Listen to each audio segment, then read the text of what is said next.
The summer of 1914 began like any other. Cities humming with commerce, fields rippling with wheat, children laughing in streets that had known generations of peace. But beneath that calm, a storm was gathering. Europe, for all its beauty, sophistication, and progress, had become a tinderbox. Alliances bound nations together like taut strings, imperial ambitions strained at every corner, old rivalries smoldered beneath polite diplomacy. The assassination of Archduke Franz Ferdinand in Sarajevo was not the start of the war. It was the spark in a room already set alight. Within weeks, the continent plunged into chaos. Countries mobilized, declarations flew like wildfire, and a sense of inevitability gripped the air. The world had entered a conflict so vast, so consuming, that its echoes would reverberate for generations.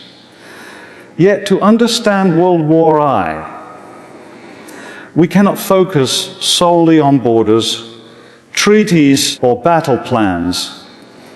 We must see it through human eyes, through fear, hope, ambition, and desperation, through soldiers digging trenches that stretched endlessly across the earth, through mothers waiting for sons who would never return, through politicians whose pride and stubbornness accelerated the machine of destruction.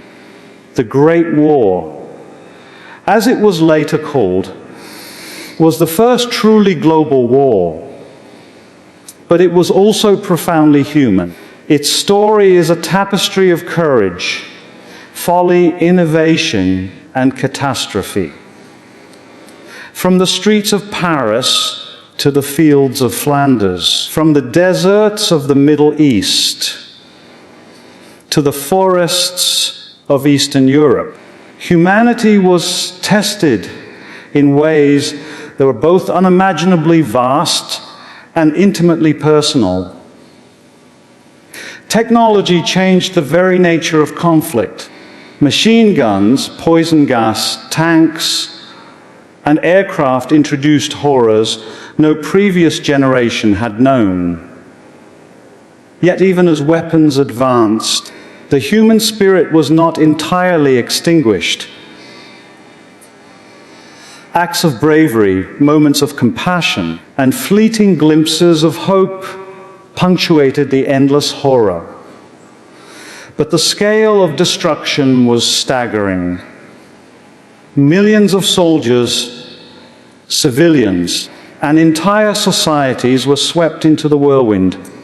Families shattered, cities leveled, empires toppled, and still, beneath the surface of this chaos, lessons about power, ambition, and fragility were being written. Lessons that would shape the modern world. This war was not only fought on battlefields, it was fought in minds, in economies, in cultures, and in histories. The decisions of generals, the whispers of diplomats, the passions of citizens, all converged to make a tragedy of unprecedented magnitude. And so, we begin our story, not with dates or diagrams, but with human eyes and human hearts, with the hope of understanding how a single spark ignited a fire that consumed a continent, with the question that has haunted historians for over a century: how did the world, so modern and civilized, stumble into such devastation? This is a story not of inevitability, but of choices.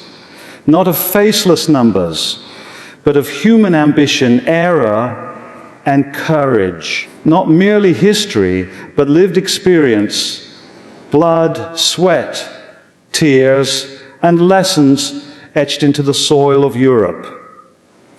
And it begins in the summer of 1914 with a moment so small it almost went unnoticed. A handshake, a visit, a bullet, and the world would never be the same. Europe in 1914 was a continent bound together by treaties, pacts, and promises. A delicate latticework of alliances crisscrossed the map like invisible lines of tension, and each nation held its breath, knowing that one misstep could unravel the entire balance. On one side were the triple entente powers France, Russia, and Britain. On the other, the Central Powers Germany, Austria-Hungary, and Italy. Although loyalties were fluid and ambitions often outpaced declarations. For decades, leaders had played this game of deterrence, believing that the very complexity of alliances would preserve peace. And yet, paradoxically, it was this same web that made a minor incident in a small Balkan city capable of igniting a world war. The assassination of Archduke Franz Ferdinand on June 28th was that spark. A single bullet fired in Sarajevo by a young nationalist set off a chain reaction no one could stop. Austria-Hungary, determined to assert its dominance over the Balkans, issued an ultimatum to Serbia. Russia, protective of its Slavic allies, began mobilization. Germany, bound by loyalty and ambition, declared support for Austria-Hungary. France, allied with Russia, prepared for the inevitability of conflict. Britain, caught between treaties and moral duty, waited and watched. The weeks that followed were a countdown to catastrophe. Diplomats negotiated feverishly, yet pride and suspicion overshadowed reason. Nationalism surged in cities and towns. Newspapers inflamed passions. The machinery of mobilization moved faster than the machinery of diplomacy. Every general, every minister, every ruler acted in what they believed were rational steps. Yet collectively, they were guiding Europe toward unparalleled destruction. Consider the human dimension.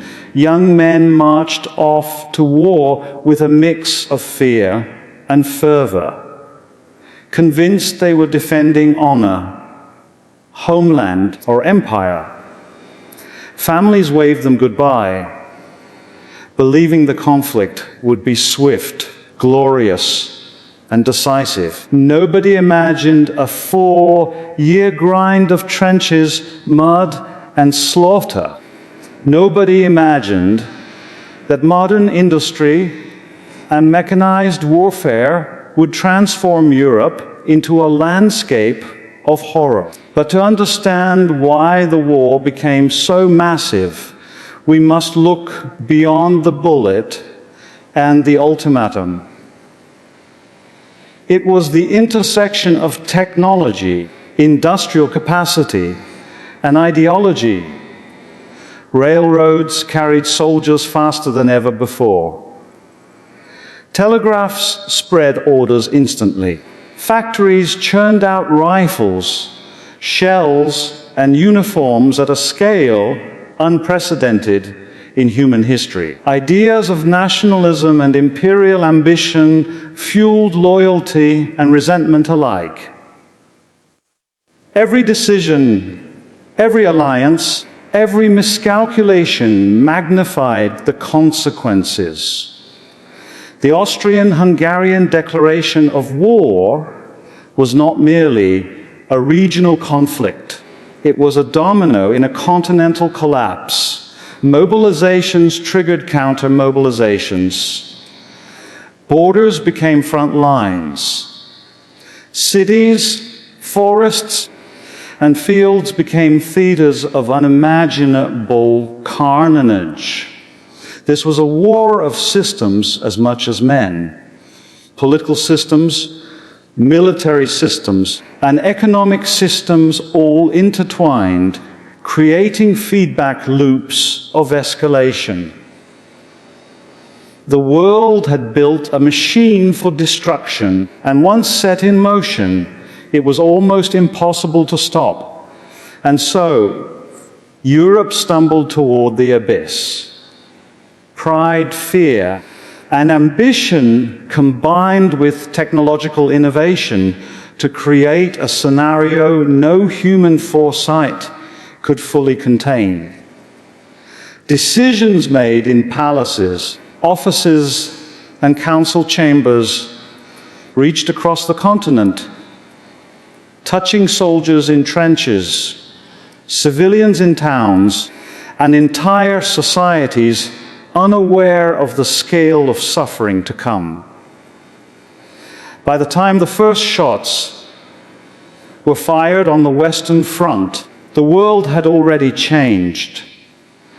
The alliances that were meant to preserve peace had ensured that conflict would engulf millions. The countdown had ended. The fire had started, and there would be no turning back.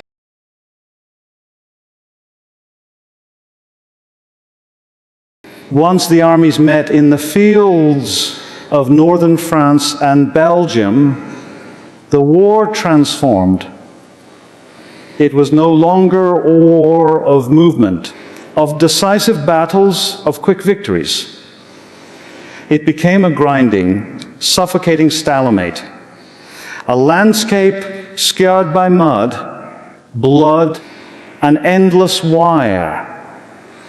The Western Front stretched for hundreds of miles, a continuous line of trenches that mirrored the minds of commanders, rigid, defensive, and unwilling to yield.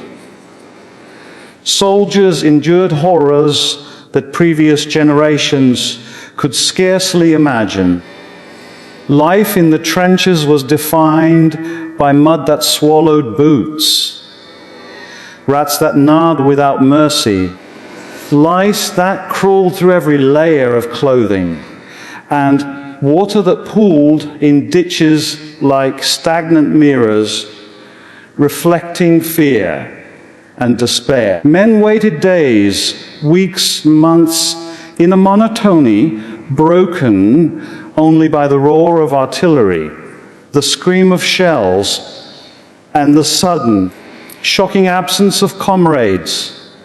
Technology had changed war in ways that shattered the notion of heroism and romance. Machine guns mowed down waves of infantry before they could reach the enemy's barbed wire. Artillery pounded the earth relentlessly, creating craters that became death traps. Poison gas, first introduced in 1915, transformed air into a silent killer, invisible yet deadly. Tanks, flamethrowers, and aircraft joined the fray, shifting the scale of destruction beyond anything soldiers had been trained to comprehend. The human cost was unimaginable. Millions were killed, millions more wounded, and entire societies were reshaped by grief and loss. Letters from the front tell of courage and despair of young men clinging to humor and memory in the face of relentless terror. Families received telegrams that carried the weight of finality, while entire villages mourned sons who would never return. Yet even in this hell, acts of extraordinary humanity emerged. Soldiers shared rations with enemies in quiet truces, rescued wounded comrades under fire, and displayed courage that defied reason. In the midst of mud and blood, the resilience of the human spirit persisted, even if the machinery of war seemed intent on crushing it entirely. Strategically, the Western Front became a war of attrition. Battles like the Somme, Verdun, and Ypres were not about swift victories. They were about grinding down the opponent, consuming men and resources in a calculus of endurance. Commanders measured success not in territory gained, but in the number of casualties inflicted versus those absorbed. A grim arithmetic that defined the industrial scale of modern warfare. Civilian populations, too, were caught in the web. Cities became targets, food supplies dwindled, and entire economies were repurposed to sustain the war effort. The war did not only kill soldiers, it reshaped societies, accelerated industrialization, and exposed the vulnerability of human systems in ways that would reverberate for decades. In the end, the Western Front was not just a line of trenches. It was a mirror of modernity, itself a convergence of technology, ideology, and human ambition that magnified both courage and horror. It forced humanity to confront the limits of endurance and the consequences of power unchecked by foresight or compassion. The war on the Western Front teaches us a timeless lesson that progress without wisdom, innovation without empathy, and strategy without humanity can produce devastation of a scale never before witnessed. It also reminds us that even in despair, the human spirit persists quietly, courageously, and often unnoticed amid the roar of battle. While the Western Front stagnated in mud and blood, the war stretched far beyond the trenches of France and Belgium. In the vast plains and forests of Eastern Europe, another equally brutal front emerged. One defined not by short distances, but by immensity, movement, and staggering human cost. Russia, with its vast population and enormous territory, faced Germany and Austria-Hungary in battles that spanned hundreds of miles. Unlike the static, measured warfare of the West, the Eastern Front was chaotic, fluid, and often unpredictable.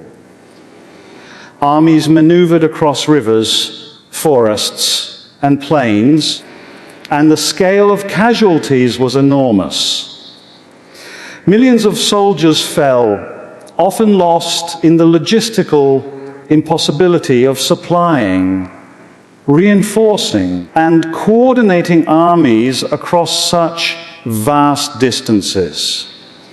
The human experience here was harrowing. Soldiers contended with extreme weather, bitter winters, and scorching summers, alongside disease, starvation, and exhaustion. Horses and carts struggled to traverse muddy roads, artillery bogged down, and entire towns became makeshift hospitals. Communication was slow and often unreliable, leaving soldiers isolated from commands, reinforcements, and sometimes even their own allies. But the Eastern Front was more than a theater of military engagement. It was a catalyst for political upheaval. Russia's enormous losses, compounded by food shortages and economic strain, ignited unrest among civilians. By 1917, that unrest exploded into revolution. The Tsarist regime collapsed and the Bolsheviks seized power, setting in motion a chain of events that would reshape not only Russia, but the entire 20th century.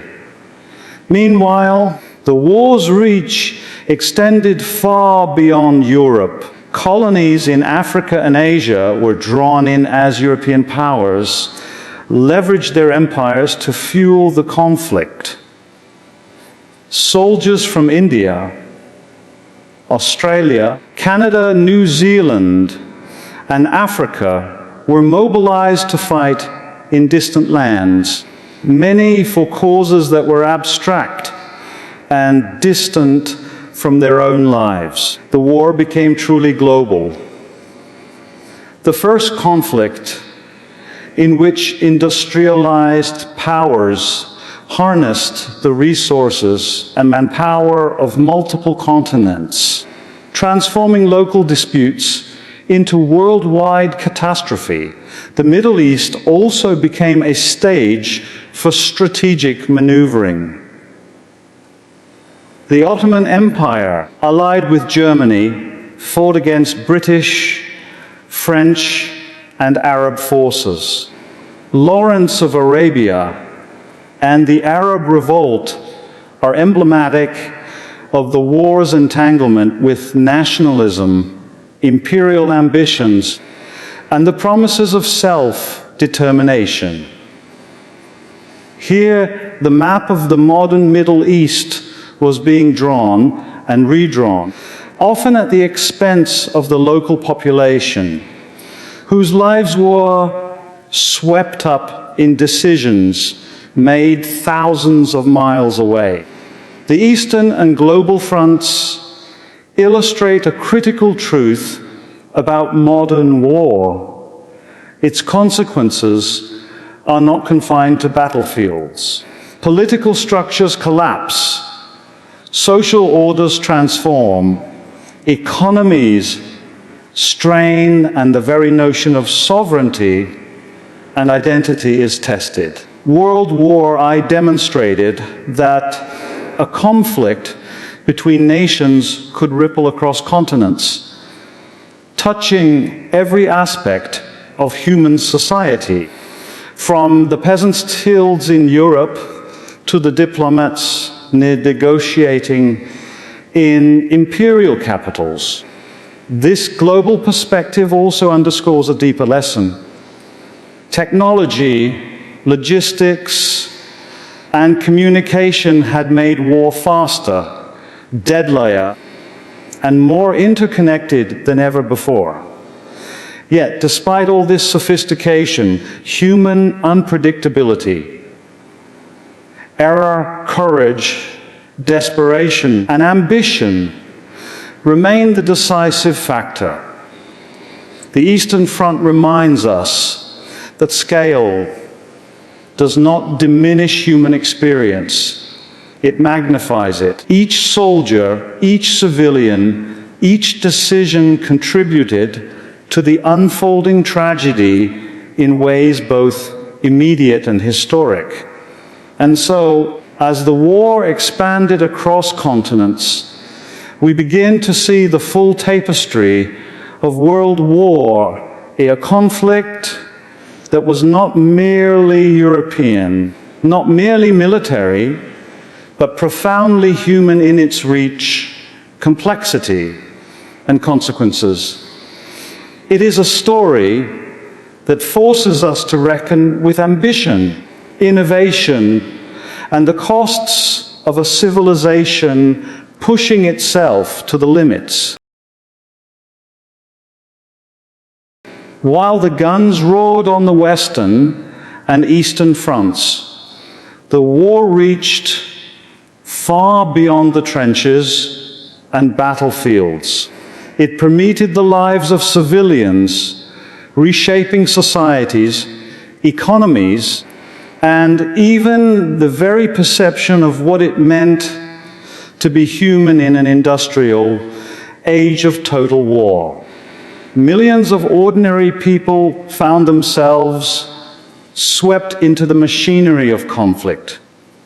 Women who had traditionally been excluded from formal power entered factories, farms, and offices to keep nations running. They produced munitions, worked railways, and managed supply chains, their labor sustaining armies and economies alike. Their contributions would forever alter gender roles and social expectations, but at the time, these changes were born of necessity, fear, and survival. Meanwhile, food shortages, rationing, and inflation gripped Europe. Urban populations, removed from the front lines, faced hunger and disease. Families feared telegrams that might deliver the death of a loved one. Children grew up with an acute sense of mortality, with school curriculums interrupted and youth disrupted by conscription, labor demands, and the ever-present shadow of violence. Cities became controlled environments, curfews, blackouts, and propaganda campaigns reshaped public perception, instilling both nationalism and anxiety. Civilian suffering also extended beyond Europe. Colonies were drawn into the war effort, often without consent. Indigenous populations were recruited as soldiers, porters, and laborers. Their sacrifices, often unacknowledged, highlight the global dimension of the conflict and the unequal burdens of empire. In many cases, colonial subjects returned home to social and economic conditions little improved, yet their participation had irrevocably altered perceptions of loyalty, citizenship, and identity. The propaganda became a weapon as potent as the machine gun. Governments mobilized public opinion, framing the war as a righteous cause, a moral imperative, and a test of national honor. Newspapers, posters, and speeches amplified fear and duty, often dehumanizing the enemy while glorifying sacrifice at home. This psychological front was as consequential as any battlefield. It shaped morale, maintained order, and prepared entire populations for suffering. The social transformations sparked by the war were profound. Monarchies fell, empires crumbled, and new nations emerged from the ruins of old political structures. The Austro-Hungarian Empire dissolved, the Ottoman Empire fractured, and revolutions in Russia led to the birth of a new ideological era. Civilian populations were no longer bystanders. They were participants, victims, and ultimately agents of change. The home front also amplified the war's emotional and cultural toll. Art, literature, And music reflected grief, despair, and the longing for meaning in a world turned upside down. The poetry of Wilfred Owen and Siegfried Sassoon, the novels capturing civilian resilience, the murals and memorials that would come to commemorate the fallen, all demonstrate the human need to process, remember, and make sense of immense suffering.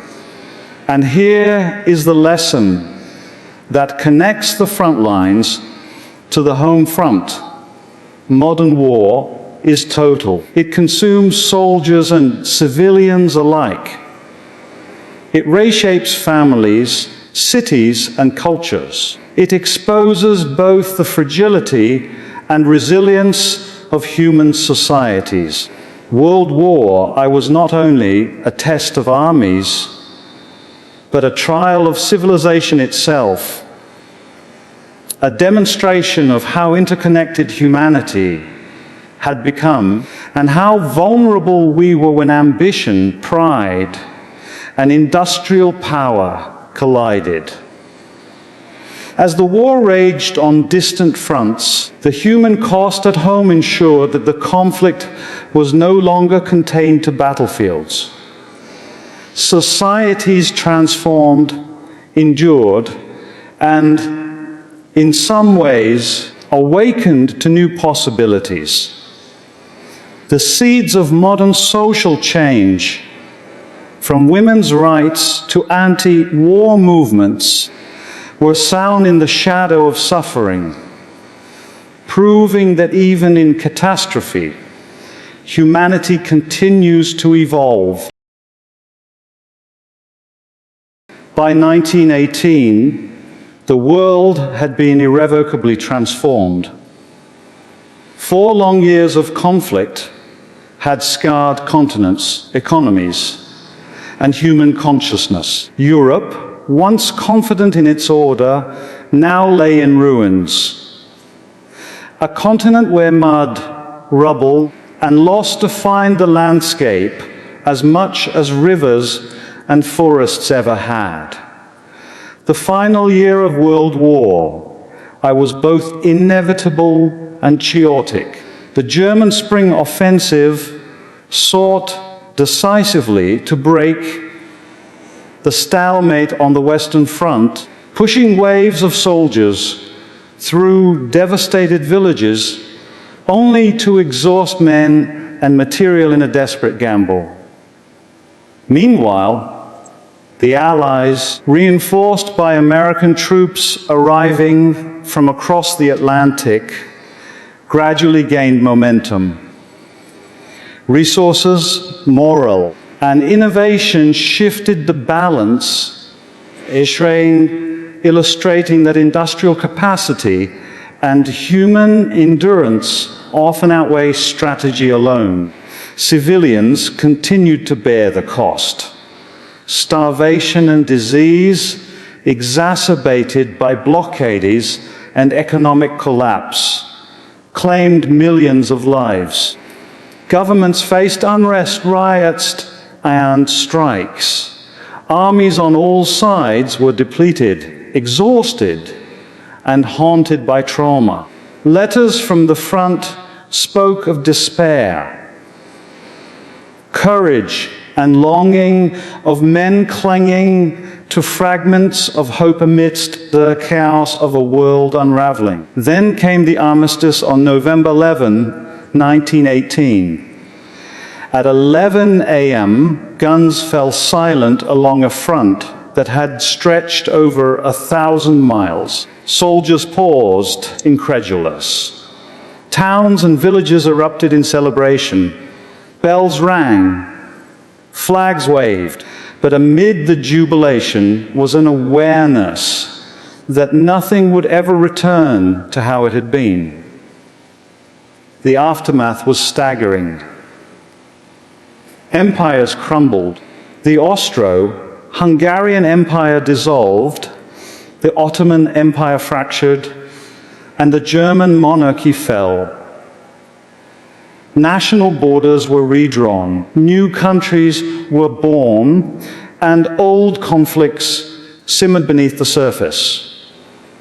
Politically, the Treaty of Versailles sought to assign blame and reconfigure power, yet its harsh terms would plant the seeds of future unrest. Economically, Europe faced devastation, true agriculture destroyed, industry disrupted, and populations reduced by the scale of death and disease. Psychologically, the war left deep scars. Millions of soldiers returned with physical injuries, shell shock, and trauma that would reverberate through families and societies for decades. Communities mourned lost generations. Literature, music, and art reflected a grief and disillusionment that no victory parade could erase. The war had demonstrated that modern industrialized conflict could annihilate not just armies, but the very fabric of civilization. Yet, even in devastation, lessons emerged. Societies learned that total war demands not only soldiers, but collective mobilization of civilians, economies, and morale. Nationalism, ambition, and miscalculation could produce destruction on a scale once unimaginable. And humanity, resilient as ever, began the painstaking task of rebuilding, both physically and psychologically. World War, I left a paradoxical legacy. It showed both the fragility and resilience of civilization. It revealed that technological innovation, industrial capacity, and human ambition could create unparalleled destruction. But it also revealed creativity, courage, and the human capacity to endure, to recover, to remember, and to strive for something better. In looking back, we understand that the war was more than a conflict of nations. It was a reflection of human nature itself, our potential for both brilliance and devastation, for courage and folly, for creation and destruction. It forced a reckoning with the modern world, a confrontation with the consequences of our own innovation and ambition. And so, as the guns fell silent, humanity was left with a choice: to repeat its mistakes or to learn from them. To rebuild not just cities, but trust, understanding, and the fragile architecture of civilization itself.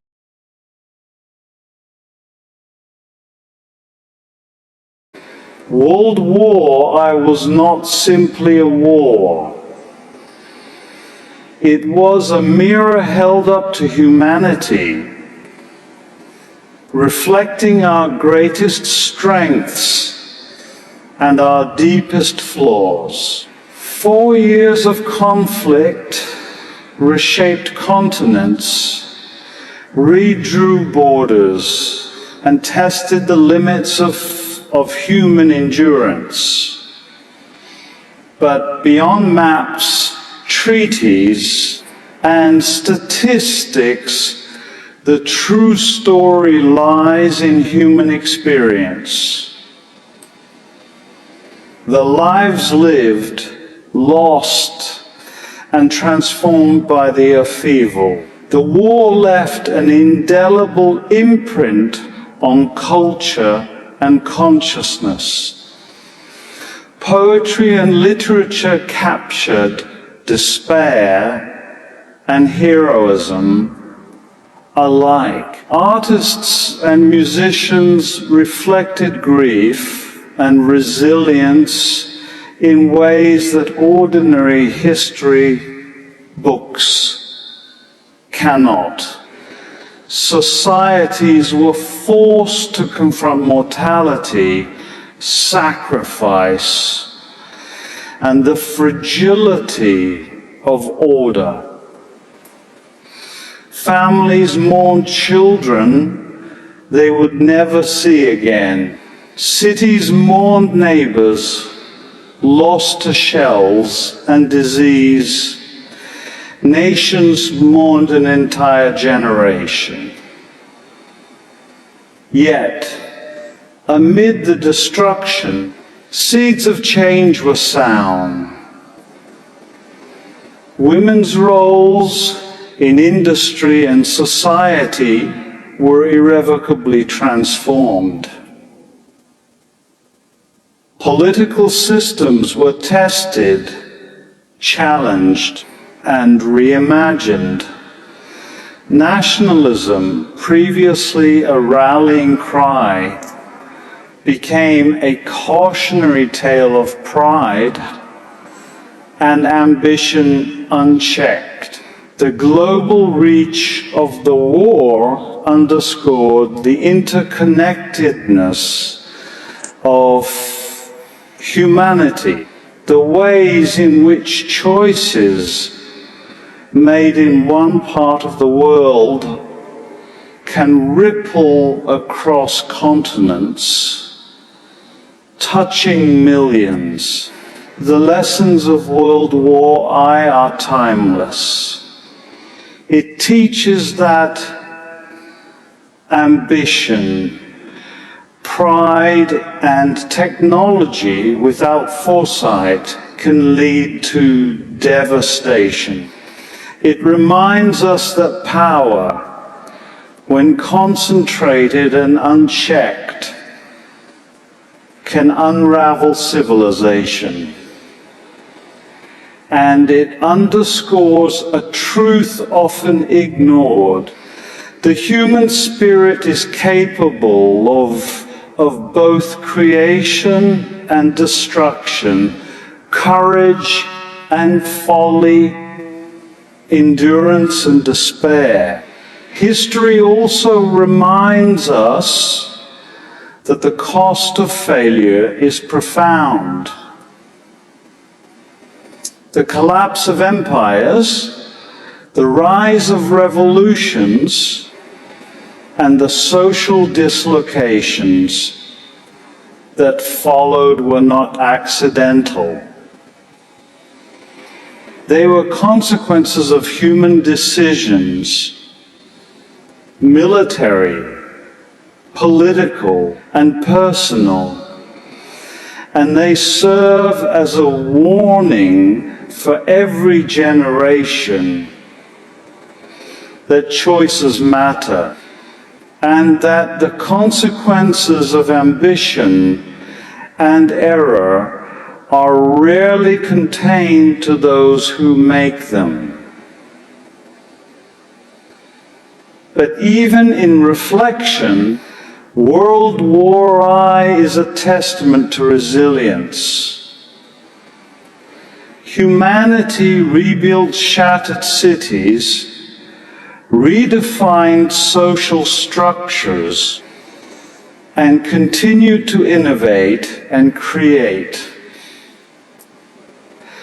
Out of the mud and blood of the trenches, societies emerged with lessons about compassion, cooperation, and the fragile architecture of civilization.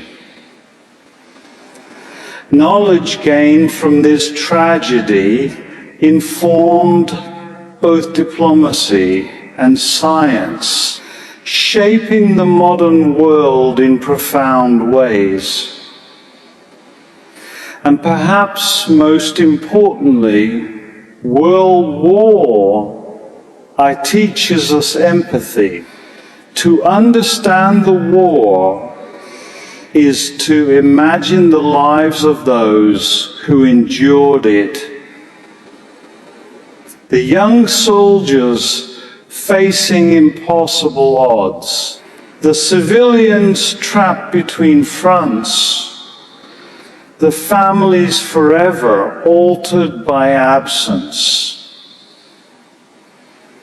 It is a reminder that history is not just about nations, leaders, or battles, but about real people living and dying under the pressures of forces far greater than themselves. As we look back, we recognize that World War I was both an ending and a beginning. An ending to empire's innocence and assumptions about progress.